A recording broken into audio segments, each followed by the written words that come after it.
Olá, povo de Deus, estamos de volta no nosso retiro quaresmal e é com muita alegria que já iniciamos a primeira semana da quaresma. Hoje nós vamos conversar sobre a importância do jejum, da oração e da caridade, que a gente chama de esmola. Eu prefiro a caridade. Jejum, oração e amor nesse tempo importante. Você que já adquiriu o seu livro, e se você não tiver adquirido ainda, procure adquiri-lo. Hoje nós vamos estar na página 44, 18 de fevereiro de 2024, primeiro domingo da quaresma. E no dia de hoje nós somos convidados a fazer uma grande renúncia. A renúncia é algo espiritual e tem uma importância muito grande para quem deseja ser livre. Renunciar a Satanás, às suas obras.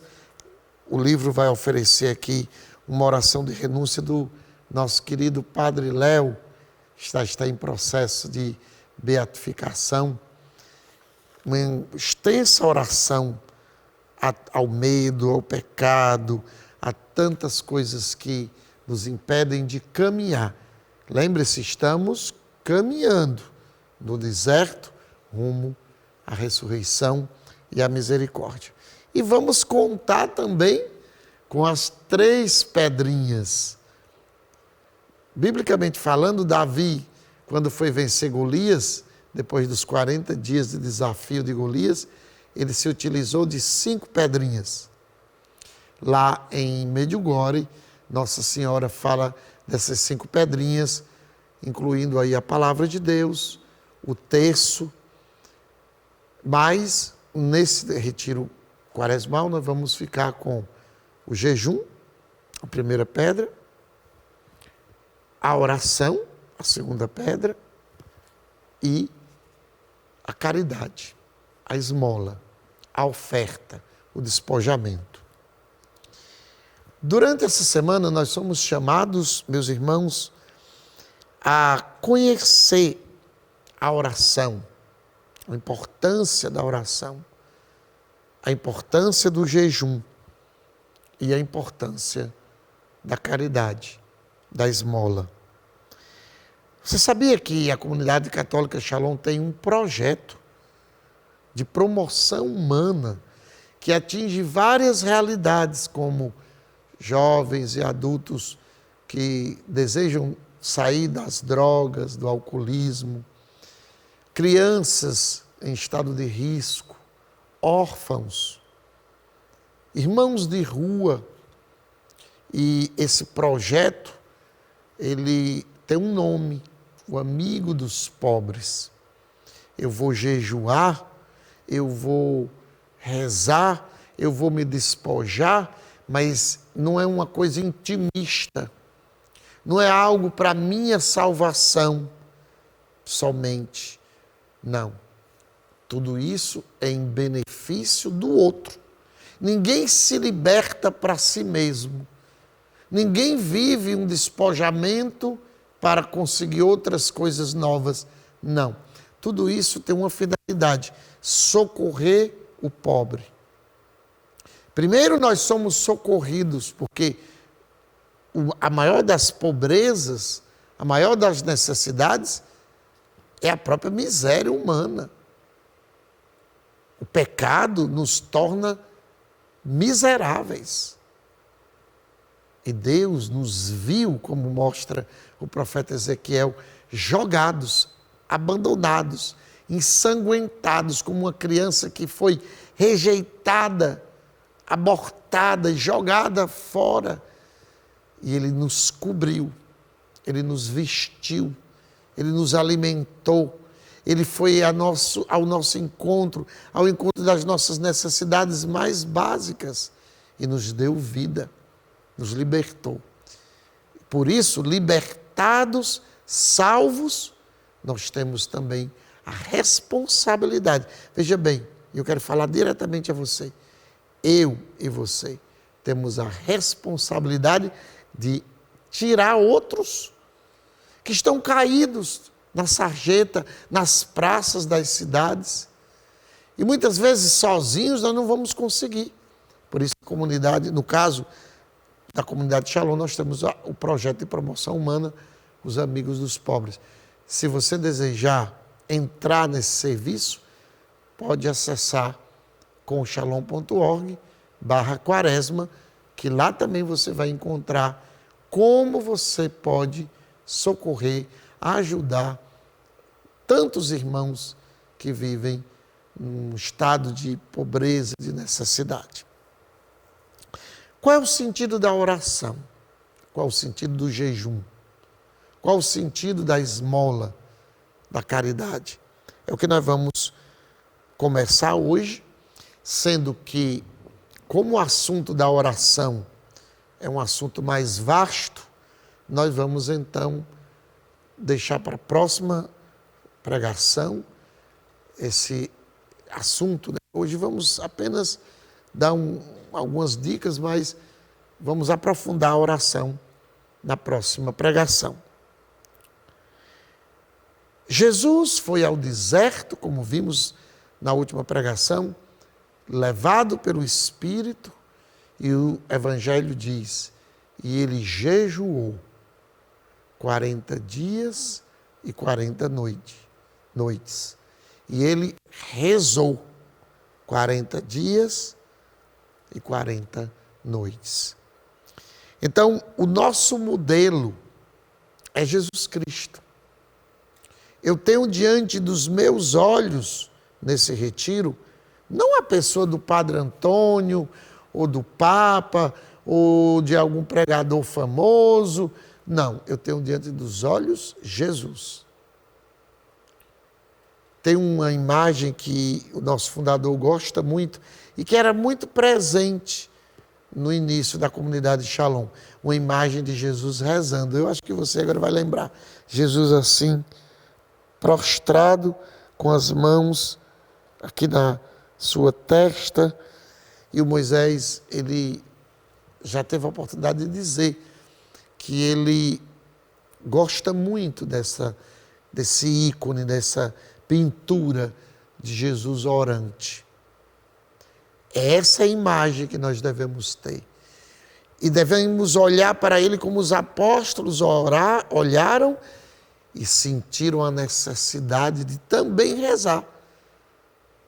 Mestre, nos ensine a rezar, como João ensinou os seus discípulos, e Jesus os ensinou.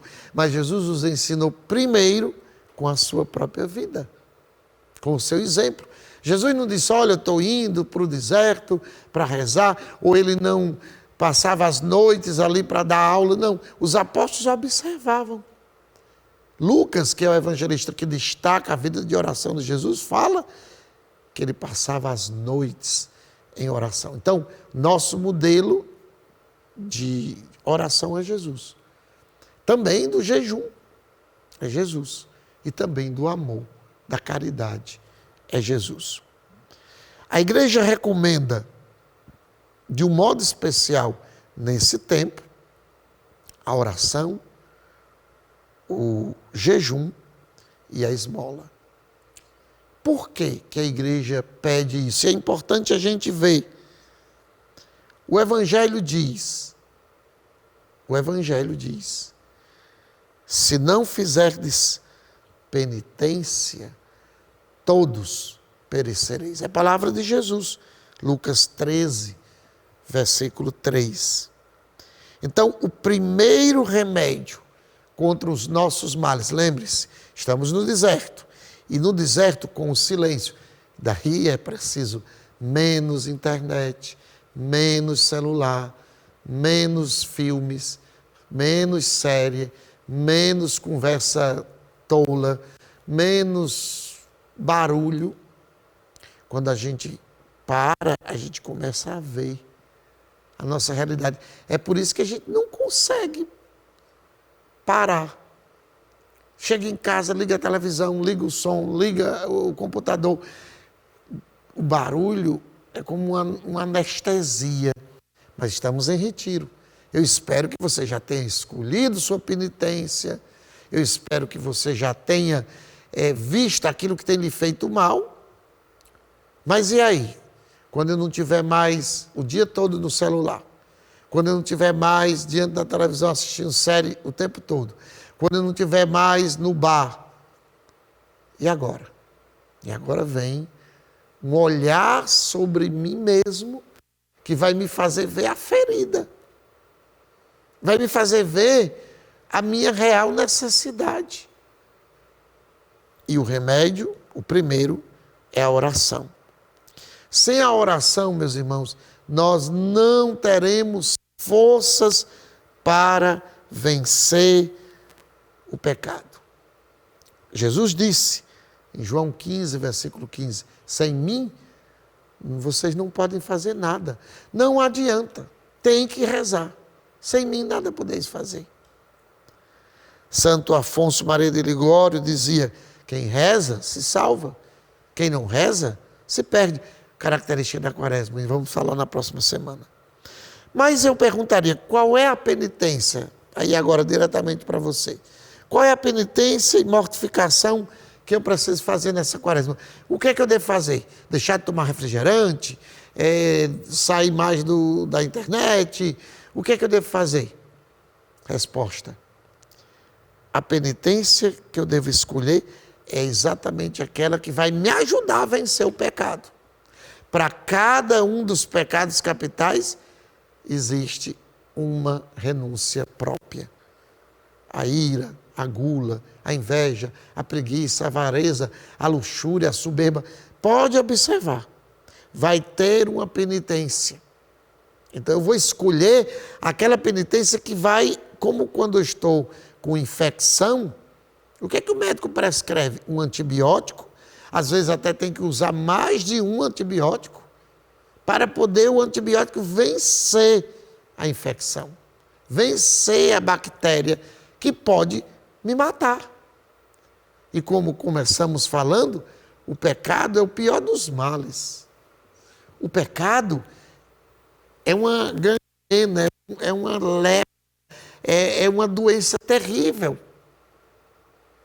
E por isso eu preciso usar a penitência, o jejum adequado, propício, aquele que realmente vai trazer a saúde da minha alma. Jejum significa abstenção de alimento, biblicamente falando. Eu vou fazer o jejum da língua. Ok, ótimo, uma penitência. Mas jejum significa abstenção de alimento. Posso fazer penitência de outras coisas, mas a palavra jejum está intimamente ligada com abstenção de comida, de alimento. O jejum e a abstinência, como eu vou fazer abstinência, sei lá, de uma coisa que eu gosto muito de fazer, um refrigerante, o açaí, sei lá, cada um tem aquilo que lhe atrai mais. O jejum e a abstinência, eles são propícios desse tempo. É uma ferramenta, não é um fim em si mesmo. Eu vou ficar com fome, porque Deus quer que eu esteja aqui morrendo. Deus não é sádico. Não. Aquilo vai me ajudar a perceber. Lembra lá da quarta-feira de cinza? Você é pó. É só para lembrar. Fica sem almoçar para você ver como é que você fica. Nós temos o chamado jejum da igreja, que é aquele que a pessoa toma só uma das refeições por dia. Mas, meus irmãos, desde a pandemia, que Deus me deu a graça daquele jejum mesmo a pão e água. E eu não digo isso por orgulho ou por sei lá o que, não. Eu digo para incentivar você. Porque eu tinha dificuldade de jejuar na sexta-feira. Eu inventava um meio de escapar da sexta-feira. Não, porque eu tomo remédio. Porque eu diabetes. Porque... Não, claro que você vai seguir as orientações do médico, mas Deus me deu a graça. O jejum é uma graça.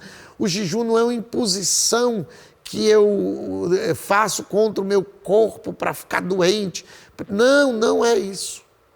O jejum é a renúncia de uma coisa saborosa ao meu paladar, que eu oferto amorosamente. Veja o que Jesus diz no dia do jejum: tomem banho, coloque perfume, não fique com aquela cara de sofrimento, porque é o Pai quem tem que ver. Quem jejua, quem está em oração, está debaixo do olhar do Pai. Aliás, isso vale para a esmola também. Não saiba a tua mão direita o que fez a esquerda. Entra no teu quarto para que ninguém veja, somente o Pai. Lava o rosto, fica bem bonito para que ninguém perceba, porque é o Pai. É o Pai que interessa. Eu terminaria te dando uma dica. Procure nesse tempo ler sobre isso. Eu não vou falar tudo, já terminou o tempo. Mas o catecismo da igreja pode te ajudar.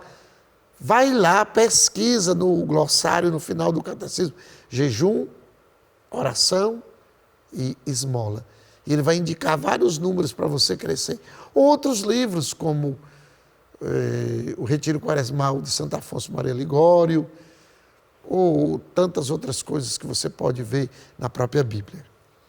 Que o Senhor Deus te abençoe, que Ele esteja na tua vida nesse tempo, e que nós possamos nesta semana, com o livro, essa oração é muito preciosa, renunciar ao mal. Porque São Tiago diz, capítulo 4, versículo 7, renuncia ao mal, ao demônio ele fugirá de vós. Deus te abençoe em nome do Pai, Filho e Espírito Santo. Amém.